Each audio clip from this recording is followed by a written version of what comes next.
Welcome into another episode of the Boulevard. We are here for college football playoffs week 2, and we might even break down a couple bowl games for you if we have some time. Joined by my boy Big Jose, the Buckeye himself, and my boy Big T, the Razorback. Ready for fucking basketball, aren't you? Yeah.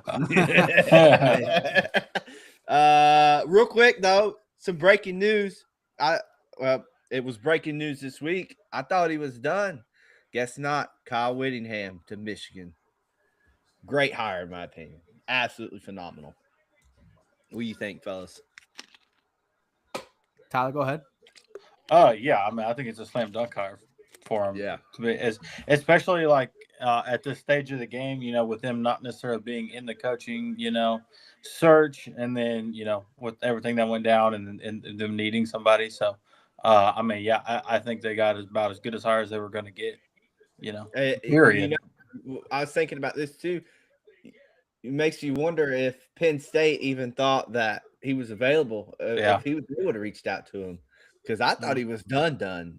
Like I thought this is it. So Oh, Yeah, they so made it out all right too, though. yeah, they yeah, did. yeah, Yeah. yeah. The story that I heard, or that seems to be floating around, is the fact that Kyle Whittingham last season, if you guys remember, he seemed like he was done as well. He seemed like he was on his way out. If anybody doesn't know, Utah's had a head coach in waiting for years now, Morgan Scalley, the defensive coordinator, who's one of the best DCs in the country, produced a lot of top defenses over there in Utah. He's been the head coach in waiting for a couple years. Whittingham was supposed to step down last year. He decides to come back, do one final year. And I guess after this season ended, he also had a change. He had another change of heart. He wanted to come back to Utah, and Utah's board looked it over, and they realized that they want to move towards the future. So they told Whittingham, you know what, you got to go away. We're going to move on to the future, which pushed Whittingham out the door and obviously into Michigan's hands. So Yeah. it seemed like for years now, Whittingham was always kind of on his way out. But I mean, I think he just signed a 5-year deal, so we could see a Yeah. little bit more of Kyle Whittingham, and he is one of the more maybe the most underrated coach in the country. This guy has what he's done at Utah was phenomenal. So, Mhm. all things considered, I thought it was a pretty good hire from Michigan. Um, so yeah, I mean, you really can't, you can't, and they just stole our defense. No, I'm sorry, I'm thinking of Penn State stealing USC's defensive coordinator, but I want to say Michigan is keying in on BYU's defensive coordinator Jay Hill, which would be another pretty good hire in my opinion. So, Uh-huh. bring some of that Mormon magic, but decent hire all around. Yeah, yeah.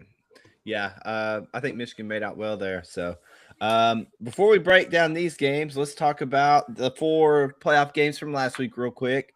Couple blowouts here. Oregon blows out James Madison, but James Madison backdoors it. Ole Miss blows out Tulane. Kind of what me and Jose had mentioned. We figured it. We kind of said if we thought anyone had a chance to cover the bigger spread, it would have been James Madison, and we kind of felt Ole Miss keeping the continuity for the most part outside of Lane. They had a good chance to blow out Tulane, and they definitely did. So we'll talk about those games real quick, and then we'll talk about the other two. But anything really sticking out to you guys from those games, other than Ole Miss is the continuity still there. They're still ready to play ball. They got a big matchup with UGA this week, so. Yeah, it's hard to take much away from that game just because of how big the spread was. And Yeah. what I will Mhm. say though that I noticed was that Tulane for the most part was able to move the ball. Like they just couldn't score, but their offense was clicking or at least playing somewhat well, at Yeah. least better than I thought they were. So I got to give some credit to Tulane. Um, but again, it's really hard to take too much away from that matchup. We've seen these two teams play already twice this year, and Ole Miss beat the shit out of them twice. So Yeah. I'm Yeah. not going to pretend like this was like some amazing performance. Yeah. Yeah. I don't know. James Madison backdoor, and it really sucks. But I could not believe that, by the way. That was ridiculous. I thought for Yeah. sure I was like, it's just kind of like a repeat of last year in a way. Of like, Yeah. these heavy spreads they're gonna hit, you know. Well, And I mean they should, but they had all their backups in, and here's what it is. What are you gonna do? We'll move Yeah. forward, but Yeah. how no, about Ole you? Miss. Oklahoma's that one kind of also sucked. Yeah. We'll get into that one there. Yeah, Ole Miss. Yeah, they've kind of had that, in my opinion, that bend but don't break mentality on defense this year. So we'll have to just see where that takes them. Before we do Bama, Oklahoma, let's talk Miami A&M. I had the under in this game. Didn't have to sweat it one bit. But Miami's defense holds up. Offense looked awful outside of the running game, right? And even then, the running game, the majority of the time was 1-2 yards, 1-2 yards, and then he finally broke a few. Yeah. But yeah, Miami gets it done. Defense holds up and takes down A&M, holds them to 3 points. And briefly for me, I wasn't super impressed with Miami, especially on the offensive side of the ball. But defensively, they've got the tools to defense travels, right? Defense wins games, and they've got the tools on that end. So, but yeah, Jose, what do you think about that game? Well, to transition, I guess to go off on a small tangent on that game, I want to get your guys' opinion. If you're Texas A&M, because your roster is great, can you go into next season with Marcel Reed as your QB1? Because in the biggest games this year, he did not play well. Now, I know he looked good against Notre Dame, but that was a different Notre Dame team. Against Texas, I mean, he did not look good. And against Miami, I mean, there were some throws that he missed. I'll tell you guys that any competent SEC quarterback should be making. They probably win that game. I can't remember the exact scenario, but there was a throw he missed. He was rolling out to the right late in the game. I think it was Mario Craver wide open, and he just short hopped it. You can't afford to make those throws. So I'm curious, do you guys think if you're A&M, if you're Mike Elko, are you comfortable? Are you confident? Do you want to go into next season with Marcel Reed as your QB1, or are you actively looking in the portal? Because there's some big names right now in the portal. There are some big names in the portal. I'd for sure, if I was them, I'd take a look. For sure. I think he rolls with Reed. I think so too. I think he will. I don't know, but I think ultimately he'll roll with Reed, and I think he showed enough this year. And Elko's a good developer of players. So, do you think with Colin Klein leaving, he still does? I don't know. That's like I was to bring that point up. That's the other thing too. You look at the portal, guys. I mean, we're talking about Meston Makers in the portal now. Swordsby's in the portal. Yeah. Some other players I'm not too high on, but you know who I am high on? I think we're all high on him. Is King Furry, Josh Hoover. I would have him as a top quarterback in the portal, to be honest with you guys. Yeah. And he's already in Texas. I don't know. I'm just saying, like, you have to take a look at some of these guys. Yeah, for sure. Yeah. The portal will be extremely interesting this year. There's another name that popped up the other day. Levitt. Levitt. Levitt. I saw Sellers Lagway. was saying Lagway was. I think Lagway was the one that I was kind of. I saw that he might be headed out. So or he is headed out. One of the two. But yeah. Miami gets it done, and now we'll talk about Alabama, Oklahoma. Oklahoma went up 17-0 at one point, right? Yeah, 17-0. Alabama just storms back, wins this game by double digits. Ty Simpson, 232 yards, 2 touchdowns. The run game was non-existent again. Mateer, 26 of 41 for 300 yards, 2 touchdowns. But the Oklahoma's run game was non-existent. So, what'd you guys take away from this game? And how do you feel about Alabama going forward here? I don't know if you want to go first. I got a lot to say about this game. No, you go. Go ahead. Go ahead, Ty. I'll go, and then we'll let Jose wrap it up here since he's got a little bit. Whatever your thoughts are, T. What an absolute epic collapse, by the way. I mean, an absolute collapse. After we took Oklahoma, and then after the first couple of drives, I was thinking in my mind and to myself, I was like, "Damn, like we're like we should be straight. Like if this is how it's gonna go, like this is gonna be crazy." And then it just fucking went downhill quick, dog. Like I know those numbers they seem better for Mateer than what they actually were, but dog, I'm gonna tell you that dude's ass. Yes. I don't know what happened ever since his injury, and they cannot run. Like neither team could really run the ball, and I don't know what happened to Oklahoma's defense to why it just absolutely collapsed, dude. Especially like with no run game. Like I don't know what had happened to Oklahoma as a whole, but like when you could tell. Like in the point of the game where Alabama started to come back and OU, they panicked. Is really what it looked like. It actually looked like they panicked. They were freaking out, trying to figure out something. and it just looked like material, and the whole offense as a whole was lost, was completely lost, and it showed because then they just got whooped for the rest of the game. So, yeah, what absolute collapse. I thought that that they were going to handle their business, but no, they sure did.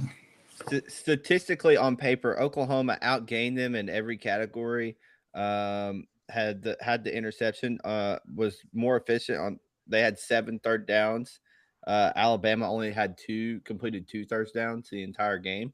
So it's just it was a collapse. I mean, you're right. It's an absolute collapse of a team and a coach that prides themselves in defense, and it just I don't know what happened, but it just went away. Mm-hmm. Um, so it's I'm very intrigued to see how Alabama does here. They got our boys, Kurt Signetti and the Hoosiers. So it's we'll get into that game in a minute, but very intriguing, very very intriguing matchup. Um, Jose, go ahead and give us your thoughts on that game, and then we'll get into this week's games. Yeah, well, I gotta tell a story first because I gotta paint a picture for what my Friday night what was going on. Okay? So at my job, we had someone leaving. It was her last day.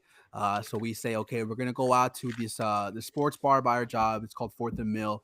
Like 15 minutes away. A lot of people show up, right? A lot of people are there. We're having drinks, having a good time. It's crowded, it's packed. A lot of Bama fans in there. Um, and I'm telling everybody, like in my friend group and for my coworkers, everybody, bet Oklahoma, right? We're at this point, we're like 5, 6 beers deep. We're all starting to feel a good buzz, and I'm telling everybody, bet Oklahoma, bet Oklahoma. I'm having people like literally download like the Fliff or whatever betting app that's illegal over here, like on their phones right there, making accounts, making deposits like in front of me, like. We had just got our bonus too. We just got our Christmas bonus that day too, and I was having people like say, "Okay, I'm putting some of my bonus money in here," and I'm telling her, bet Oklahoma, right? So everyone's betting Oklahoma. We're all watching this game. People who don't even watch football, they're watching. They have money on this game, and we're locked in. 7-0. We're going nuts. 10-0. 17-0. People are buying me drinks. People are giving me pats on the back. People are telling me, "Thank you, Jose. Thanks for coming through for me, dog. I love you so much." We're all fucked up. We have people who don't even like me. We're giving me handshakes, like, "Oh, like good shit, Jose. Thanks for Oklahoma. Thanks for that Oklahoma pick, dude." And for one quarter in my life, I felt like a somebody. I felt like a king. I felt so good, dude. I felt like I was on top of the fucking world, bro. And then it all came fucking crashing down, dude. I don't know how you could. I mean, if you could have painted the game script, this is how we would have wanted it. You have the best defense in the country going against a team that can't run it, and you're up 17-0 at home. How do you lose the game, bro? How do you lose that? This just goes to show 2 things for me. Number one is that no matter how good your defense is, in this day and age, defense does not win championships. Like defense will help you get there, but you have to have some semblance of an offense. And John Mateer, we're talking about Marcel Reed. If you're Oklahoma, you're paying John Mateer $2 million at least. Can you go into next season with this guy as your quarterback? There's no way, right? Like this guy's terrible. Like, oh my goodness, bro. It was a rough day. I had Alabama fans there who weren't even like with us, like running their mouths after a while. I was getting so mad, getting ready to get into a bar fight. People talking about Ryan Williams. Like, bro, Ryan Williams sucks. Like, you guys don't even watch Alabama if you guys are fucking rooting on Ryan Williams. Like, this guy was a complete no-show the whole year. And by the way, Cam Coleman's in the portal now. He'll be at SC next year. Just some intel for you. It's just a very, very frustrating. It was a very, very frustrating day. I don't know what else to say. I felt like a king for about 20 minutes, and then my life came crashing down like always. Very, very rough. I don't want to talk about this anymore. I don't want to relive it. That was a rough night, dude. You have no idea. Well, we'll let you get into Alabama here in a little bit, but we're going to move on now to the Miami Ohio State Buckeyes. Wednesday night, Miami's getting 9.5 over under a 40.5 low total. And real quick, I'm going to throw it out there before we get into these games. Last year, every team that was on a bye lost the next week. Ooh. So I'm very interested. I knew John was going to say some anti-Buckeye agenda. I knew it. No, every team that was on a bye lost last year. So that would have been for this week. It's Ohio State, Texas Tech, Indiana, and UGA. All were on byes. So very interesting here to see how this plays out.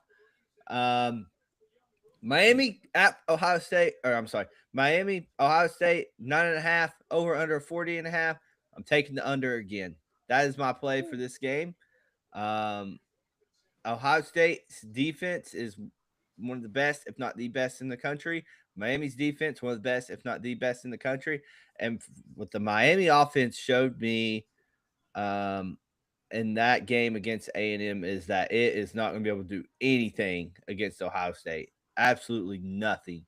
I and another thing with Ohio State too, I've noticed this year, regardless if it's the playoffs too, I don't think that will change.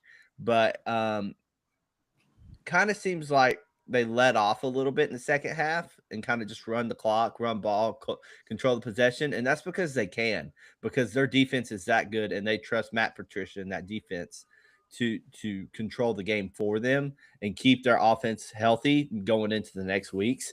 So I love the under here. If I had to do a point spread, I would make this like Ohio State 28 to 3, 28 to 7. Oh my goodness. I'm dead serious. I'm dead serious. John's pulling out. Yep. That's just where I'm at with this game. I've been a Buckeye all year, baby. So my fuck. can't give up on them now. This team is legit offense, defense. Give me the Buckeyes and the under. Yeah, there's no way I can fade there's no way I can fade Ohio State right here. I am curious to see though, with Miami being a little bit battle tested in the first round, how well that travels. It's really on both sides of the ball. Now their offense is shit, so that and Ohio State's defense is much better than A&M's. I know there was a lot of elements and stuff, as far as the wind and whatnot going down there at College Station or whatever. But yeah, I mean, wow, there's no way that it affected it that much. Like they were just. Especially in the trenches, it was just a heavyweight battle back and forth. So, got to ride Ohio State. I am curious to see how it is with the first round buys, like you said, but there's no way with that performance from Miami last week on offense that I can back them to do it at Ohio State. So I'll be riding Buckeyes as well. That's really the only concern for me here. Yeah, is being on that bye. This really could be a good spot here to hope Miami gets the opening kickoff and takes it down, or even if Ohio State gets it down, they might kind of sputter out the gate, and you could get a better line, something below a 7. But I'm with you there, Jose. I mean, you already know. Listen, but okay, obviously yes, but part of our job here, right? A part of our goal is to provide unbiased opinions, right? I'm not just gonna come up here and we can't come up here and say, okay, Ohio State's gonna roll, right? Let's get a couple things straight. There has been some money coming in on Miami. Like this line opened at 10.5. This line is down to 9.5. That's a pretty key number. So there are people out there. There's a conglomerate there's a group of people who are backing Miami. I know some respected guys that we know have bet Miami already at 10.5. There's an 8.5 at Hard Rock. And there's an 8.5 out there. So there's still some Miami money coming in. And why? I mean, I could see why, right? They have, as far as talent goes, they do have the talent that can stack up with Ohio State. Ohio State, typically, when they play other teams, they don't see players of athletes or personnel of this caliber, right? When Ohio State's playing in the Big Ten week in, week out, not many teams they come up against can say that they are able to match Ohio State in the trenches and as far as athletes goes and explosion. Miami is one of those teams that can say, pound for pound, we can match up to Ohio State. We're not as good as Ohio State, but we can, we have some semblance of a what's the word? Like we're close enough to where we can make it interesting. That being said, stars, and ratings and whatever it is doesn't really matter when you don't produce. And I'm sorry, I just don't see a way how Miami could win this game, let alone cover this game. Their offense looked terrible against A&M, right? And A&M's defense, while it is really good, it is not as good as Ohio State's. Mm-hmm. A&M's offense is not anywhere as good as Ohio State's. I mean, Ohio State has Julian Sayin, who is one of the most accurate quarterbacks of the last decade. They have 2 NFL receivers, first-round picks, and Jeremiah Smith and Carnell Tate. They have a true freshman running back, Bo Jackson, who looks as good as the real Bo Jackson. Yeah. So I just don't really see it. Now, again, if Miami's defense is as good as we say it could be, then maybe they can make this game interesting. And the under again is probably the way to look. Yeah. But I don't see a scenario where Miami can, like, how are they going to score? Carson Beck, are you really going to trust Carson Beck to go out there and put up what? If you're expecting Miami to cover this game, how many points does Miami need to score? Like 20? I was about to say 20. Yep. Tyler, that sounds about right. Yeah. Like, you really think Carson Beck's going to go up there and put 3 touchdowns up against Ohio State? I don't think so. So again, I see why Miami is perhaps like the smarter side, the sharper side, but I cannot get there. And I'll tell you what, if this line gets it's going down to 8.5, I think you said, John, there's an 8.5 at Hard Rock. Yeah. I mean, like, it won't get there. But if it gets to like a 7, which it won't, but if it did, I mean, that's borderline max bet territory if you're Ohio State. I don't see how Miami keeps this one close, boys. I really don't. And I wanted to come in here and make a case for them. I like this Miami team, but this is a bad matchup for them because Ohio State can match them in the trench. I just don't see how Carson Beck delivers in this spot. Ohio State should really be able to key in on the run game here, and stopping Fletcher. Yeah.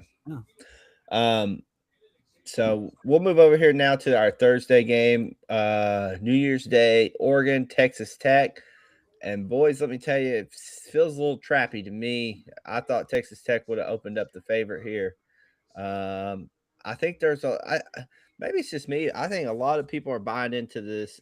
It's been talked about already. The buys, being on a buy, coming out with some rust, coming out slow.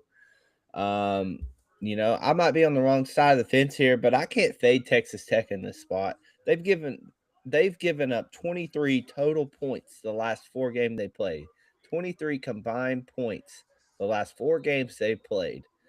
And Oregon's offense has not looked like an Oregon offense that I'm used to seeing.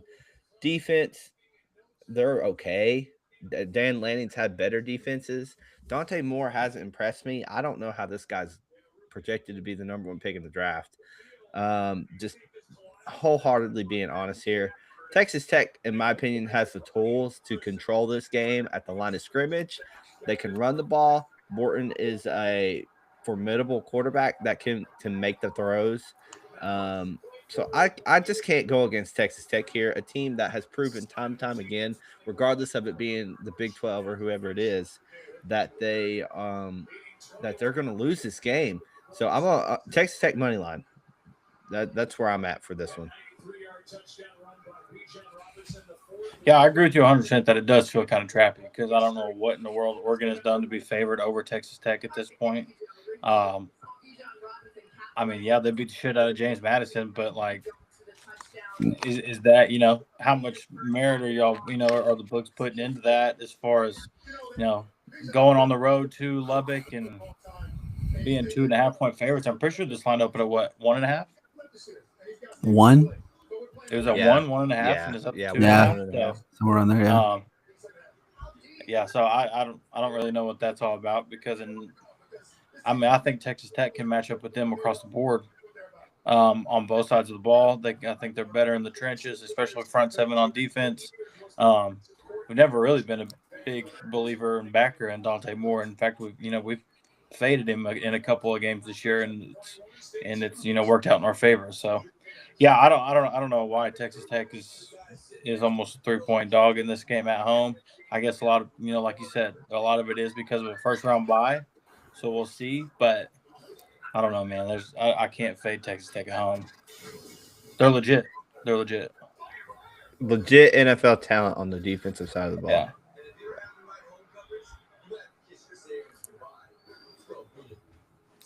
And you guys talked about it. There's one thing I want to point out is that the Big 12, and at the end of the day, like, Texas Tech is beating up on all these teams because really they're supposed to. They have more money than anybody in their conference. They went out and purchased players that make them appear like to be like an SEC team, like a Big 10 team, right? Like, they have David Bailey, they have Romello Hyde, they have some stars in the defensive side of the ball. But again, it's really easy to play defense when you're supremely when you're more talented than every other team you're playing up against. For the first time all season, you can make the case that Texas Tech is playing against a team that has more talent than them. and that's Oregon. Like in terms of personnel, roster, the way it's constructed, and recruiting stars, Oregon is more talented than Texas Tech. So it's going to be really interesting to see how Texas Tech plays in this game. I don't love this game. But again, you guys already talked about it. To me, it feels a little bit trappy. I thought this, if you would have told me this line was Texas Tech -2.5, I would have believed you. I would have said, yeah, that sounds about right. So Oregon -2.5, it just seems off to me. We're not the biggest believer in Dante Moore. I'm not the biggest believer in Dante Moore. But, I mean, there must be some people out there who believe in this guy because he's supposed to be a top 5 pick in the draft. I'm not saying, that's the absolute reason why he's going to be good. No, NFL people miss all the time.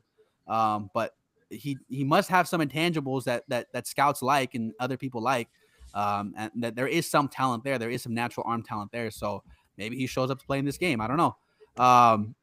But again, I'm just going to bank on the fact that Oregon is, for the first time all season, Texas Tech is playing against a team that is just more talented than them, at least on paper.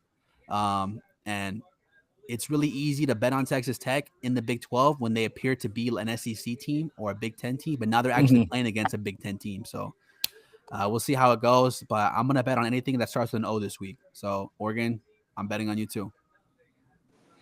All right. And that moves us over to talk about Alabama and Indiana. And I have to say that I think Jose might be a little torn here because at the beginning of the year, he said Alabama was his national champion, but he also said he can't ever fade his boy Sig. So I'm really interested to see which way he goes here. Alabama's been receiving some love. They're sitting at +7 here. If there's anyone in the world, though, that you can disregard the bye week, it's got to be Kurt Cinetti and how prepared he gets his boys to come play ball. You got the Heisman Trophy winner, Fernando Mendoza, accurate as all get out. Elijah Surratt. I mean, just the team as a whole, offensively and defense, is one of the best football teams I've seen in a long time. Alabama's, again, not going to be able to run the ball.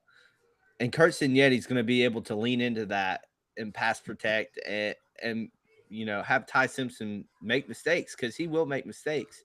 And I don't really recall Ty Simpson being too mobile last game either, right? He kind of was. I don't know if he has ever been really, but the back injury or whatever it was, you got to wonder if that is a real thing or not. Regardless, I lean Indiana here. I think that there's a little bit of disrespect here. The name Alabama in the playoffs, getting 7, you're like, oh, you have Alabama's to play here, but it's not. It's not the play. Indiana should be bigger favorites in my opinion. This would be my favorite play of the week. I love Indiana here. Kurt Cignetti is whatever you want to call it, bye proof. You don't have to worry about it being a bye week. He's going to have his boys ready to go right out the gate. If anything, this team has had some time to get healthy, and Alabama's going to be a little banged up from that OU game. So give me Indiana. Yeah, there ain't no way in hell that I'm betting Alabama, dog. There ain't no way. And are you finna go Alabama? Jose? I go ahead, Tyler. Go ahead. No, I mean, look, I don't think there is any aspect of Alabama's team that is anywhere close to what Indiana's team is this year, to be honest with you. This team is absolutely better. We saw it in the Ohio State game. And unlike, Oklahoma, I don't see Indiana. I think Indiana is much better coached. They have far better players across the board between on offense with Surratt and Mendoza. They're going to be able to run the ball. They are definitely better in the trenches. Yeah, I just don't see any way that I feel like that Indiana is going to try to make a statement, and they're going to try to make it loud. They're going to try to make it big, and they're going to do what they got to do. So there ain't no way I'm betting Alabama in this game. No chance. My tickets are purchased. I will be at this game again. This is the Rose Bowl game. It's supposed to be raining. So just FYI, if you're looking to bet on this game or maybe the total, there should be some rain. It's supposed to rain starting tomorrow all the way up until Saturday. So just keep that in mind if you're looking to bet on this one. Listen, this game reminds me so much of the last year's Rose Bowl game. I'm sorry, the last time Alabama played in the Rose Bowl, which was Alabama against Michigan, right? Like, this was about 2 years ago. I think Jalen Milroe was a quarterback, and it was JJ McCarthy, and all the smart money came in on Michigan. But the public was backing Alabama because they would think to themselves, "Oh man, Alabama, you're getting a public dog." I think the spread was like 4.5 or something like that, 5.5. Yeah. All public Alabama, public dog. Everyone loves Alabama. Everyone knows Alabama, Michigan. We haven't seen it yet. And for what it's worth, Alabama played a tough game and went to overtime. Michigan ended up winning that game. They covered. And to me, that was like a passing of the torch, right? That was where it signified, like in the college football world, that Alabama maybe was no longer at the top. The other teams were starting to catch up to them.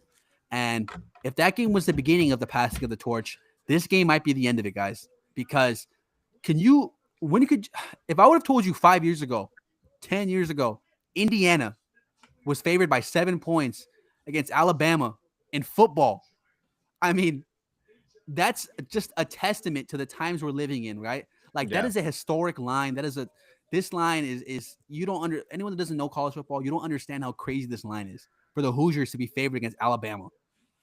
And that's all Kurt Signetti. That's all Kurt Signetti, right?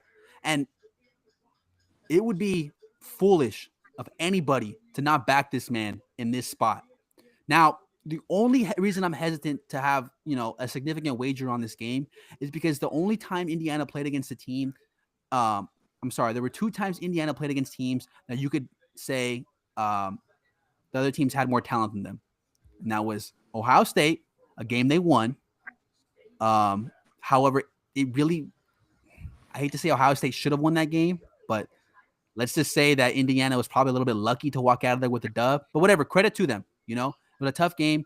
And then against Oregon. And again, Indiana won that game, but it was a little bit tougher. It wasn't like a complete blowout. Alabama, as far as the talent level, is much more on that level of Oregon and Ohio State. So it could be, interesting on that front. But overall, I don't see any way Indiana doesn't cover the 7 points, boys. I'll be at this game. Maybe it won't be a max wager, but I can promise you I'll have some good money on it.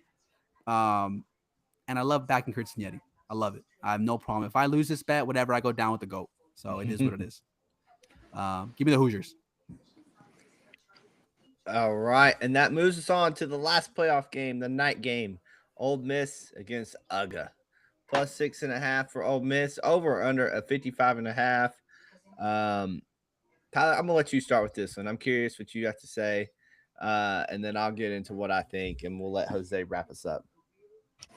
Yeah, I was looking at this one, and this first round bye is really, I think kind of hindering on some quick answers and kind of quick decisions on what to do here.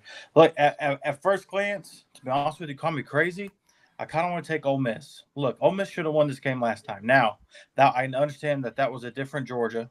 Okay, I understand that the Georgia of late has been playing much better. They've been playing better offensively. They've been playing better defensively. And look, Ole Miss's defense is not very good. You saw Tulane have some success with them last week, or like 2 weeks ago when they played. So that makes me very nervous. But this Ole Miss offense is still in tune and they're humming. The only thing that kind of worries me is how teams are going to, come out from the bye week. Is it going to be, are they going to be rusty or, or they just gives them some extra time to prepare, get healthy, and they're back in the swing of things. So, to be honest with you, I kind of like Ole Miss here. I really do. I think it's going to be another, very close game. I think Ole Miss is going to be able to keep up offensively. And because they should have won this game last time. So, no official play, but as of right now, I would lean on Miss. I'm on UGA here. Not because they're my team, not because I think that this is. I mean, it's just because they've been playing better ball, and it's especially on the defensive side of the ball. The last 4 games, 7 points to Alabama, 9 points to Georgia Tech, 10 points to Texas.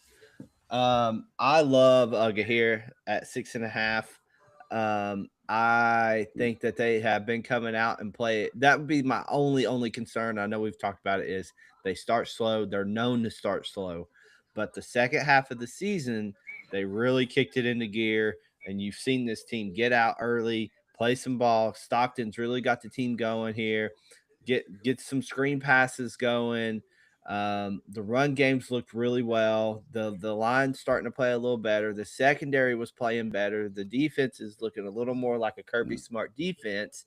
And if you want to put any coach up to Kurt Signetti, it's Kirby Smart, in my opinion. If you want to compare, if there's a coach that is as good as Kurt Signetti, it's got to be Kirby Smart, in my opinion. So I think Uga has the recipe and the tools to come out and to handle Ole Miss appropriately. I wasn't and Jose mentioned it. The defense, the Ole Miss defense is a very bend but don't break type of defense. And I just don't know if they're not going to not break here against a Georgia offense that has really figured something out. So the second half of the season. So give me Uga 6.5. I'd play it up to 8. We see the high total for good reason. This is probably going to be a high scoring game. But yeah, I like Uga here.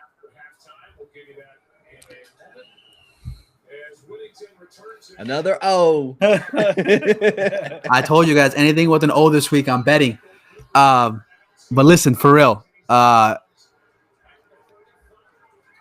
someone's gonna get upset here. I don't know who it is. I have a feeling that some team will get upset. And I've been taking nothing but favorites right now. I think out of all these teams, I think Ole Miss, on paper, has the best chance to knock off one of the favorites. So I'll be taking the 6.5 like T here and rolling with the Rebs. Look, Ole Miss this whole season, for as much as we want to poke holes at them, and trust me, they have holes. They've only lost one game, and that was to Georgia. In a game they probably should have won, or at least they probably should. It was a lot close. They only lost by 8, but even then, it was closer than that. Like, it was not like some, oh my God, like Georgia, you know what I mean? Like, Georgia was always in control. No, Ole Miss was in control of that game, and then a miracle, end to the game where momentum just shifted completely towards Georgia, and it was at Georgia, by the way. Just a really, really interesting, really interesting game how that one played out. But Ole Miss was very much in that game, and what I will say is the number here doesn't really add up, guys, because if you remember, I want to say Georgia was a 7-point favorite in that game against Ole Miss. If my memory serves me correct, it was around 7 points. Yeah, it was around 7. And that was at Georgia. So I don't really understand why they're laying less points now on a neutral field, in theory. So it does seem a little bit off. I think John's right. This number should be closer to 8-ish. At the very least, it should be higher than 6.5. But even still, I'm still going to take Ole Miss. Again, they haven't really gotten – they've won every game they've played. The only game they lost was against this team, and they really could have won that game. The question is, how much does Lane Kiffin, like his play calling, the way, him not being there, really affect this Ole Miss offense? Because if it's still relatively the same Ole Miss offense, then yeah, I think 6.5 all day. I think I have to take those points.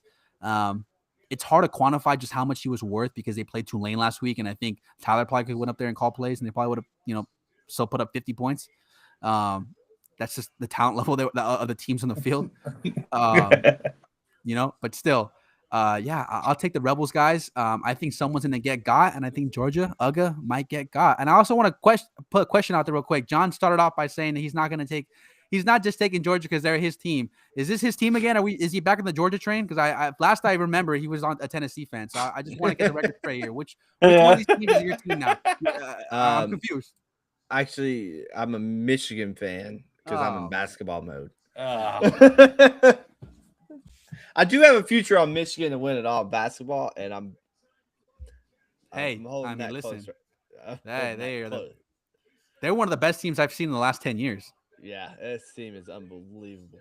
And the only time Michigan didn't fucking play good is when I bet on them against Wake Forest. In the game they fucking should have lost. Everything else, they've looked amazing. Anyways, we're talking football, but Uga, baby.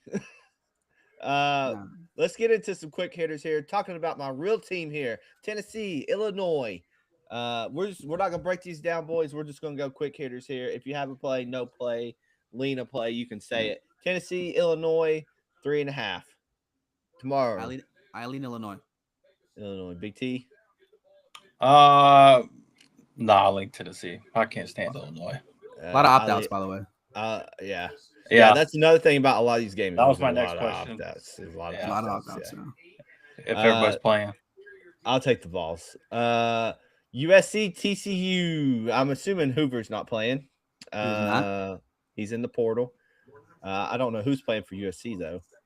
Jose. Just Jaden Mayava, Makai Lemon, and Jacoby Lane are out. Okay. No play for me. Yeah, none here.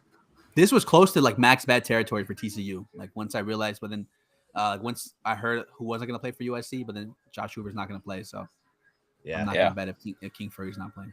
Iowa, Vandy, another good game here, 5.5. Poppy is going to play. I'm pretty sure. Yeah. I lean Vandy here. I lean Vandy. Yeah. I kind of like Iowa. I don't know. You if I'll always get there, like but I don't know. Iowa. That's your secret team. Hey, Oh. did y'all see? Hey, go ahead, Tyler. Go ahead. I was gonna say on y'all's action. Did y'all see y'all's rap thing? No, I Iowa every haven't week or looked what? at it. No, yeah, I know what you're talking about. Yeah. Yeah, it's like a Spotify rap, but on action. Yeah. Speaking of Iowa, that's the team that I bet on the most this year. That won me the most was I Iowa. believe it. So, yeah. Hey, listen, real Sorry, go quick. ahead. We have to talk about this. We have to put this out there because you're talking about Tyler's team, Iowa. Let's talk about Tyler's real team and the fucking Christmas letdown they gave me at my family fucking dinner. Okay, because Cal was up 21-0 against Hawaii on Christmas Eve in a game where after the first quarter and a half, just like Oklahoma, but even more so, like I thought this game was over. Like Cal's offense was clicking. Facts. Our boy JKS looked amazing. He was dropping dimes. And I don't know what the hell happened, Tyler. I mean, I don't know if you saw that game, John, but I saw it. I don't know. I had the what over happened. in that game. Oh, that cashed easy. Listen, Yeah. 21-0. And if when the score was 21-0, the live line was like Cal minus 16.5. And even then I thought to myself, damn, you should probably lay that. Like I was about to lay the 16.5 live because like there's no way. Like Cal is running they're all over these boys. Yeah. That was a fucking Christmas miracle. Oh my God. If you were a Hawaii bettor, listen to me. That was a Christmas miracle and a half. Like, you don't ask for shit next year if you're a Hawaii fan. Don't ask for nothing from Santa. That was your gift for this year and the next 3 years, okay? I don't believe that one, dude. That was rough. Bro, I was That in ruined my Christmas.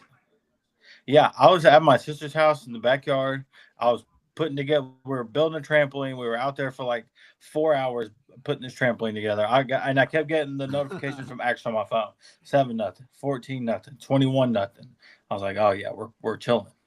And then I saw 21-7, 21-10, 21-17, and I thought, oh shit, what's happening? And the next thing I knew, Hawaii. And we ended up finishing the trampoline, whatever. Went back in the house, and I caught the very end of it where Hawaii scored on like, what was it? The last play with like 8 seconds to go or something. Third string quarterback. Yeah, game, bro. Dude. I saw him, and like he threw that, and I thought, no chance, right? And the Cal was there to make a play. They were like, there. Like, they they were set up perfect. Like they were in good space for it. I don't know what happened. He come down with that ball, and I was like, bro, you got to be kidding me, dog. Like no way at the last play of the game they came down to cover that. On a fucking third string quarterback, dude. We were playing we were at my grandparents' house and we were playing what's that game? The White Elephant game where like you switch gifts, dude. And someone gave me a gift right as like he fucking threw that touchdown, and I fucking left. I didn't want to play anymore. Like, fuck, I don't want to play this stupid ass game, dude. I was pissed and I just left the house. Oh my God, bro. Just ruined my Christmas. My family hated I'm looking me at my action recap, and look, my worst team this year. Yeah. My worst team. Okay, so we're taking Illinois tomorrow then. What are you telling me? Yeah. My best team was Gonzaga. They've won me the most money, apparently. Yeah, that makes sense. Arizona State, Duke. Mensa renews whatever college football contract with Duke. I'm assuming he'll be playing this game. Give me Duke. Give me Arizona State. Tyler? If everybody's playing Duke. Give me Jeff Sims. Michigan and Texas. I have no idea who's playing. Give me the Horns, because I'm pretty sure their whole team's playing. Who? I'm pretty sure everybody for Texas is playing. I'll lean Texas in. Hey, one last time. Come on, Archie. Yeah. I think That's it? that'll wrap it up. Navy, Cincinnati. Swordsby's not playing. Navy's 7-point favorites. No play. Nah, no play. Yeah. Last one though, one I keep seeing advertised a lot. Arizona, SMU. Same. Arizona -2.5 over 52.5. I think this is gonna be a fire game. Actually, Yeah, this should be a really good one. Give me Arizona. Yeah, same. Give me Arizona. Yeah. All right, real quick, we'll wrap this up. Jose, I'm gonna throw a couple college basketballs at you, and we'll end this. This is on. Let me go. Saturday games here. We got a couple good Saturday games. Tennessee, Arkansas. Tennessee traveling to Arkansas. What you got? What do I think the line's going to be? Yeah. Oh, And I'll tell you what the projection is. I would feel comfortable laying probably, if I'm Arkansas, like around 4-ish, 3 to 4. Yeah, you're right on it. It's 3.5. Yeah. 3 to 4. Tyler? No, I ain't touching that shit, dog. I would feel comfortable laying it. The Hogs look good this year, T. They do look good. They do look good. There's a lot of good games Saturday. Holy crap. After a few weeks off from basketball, it's a lot of good games.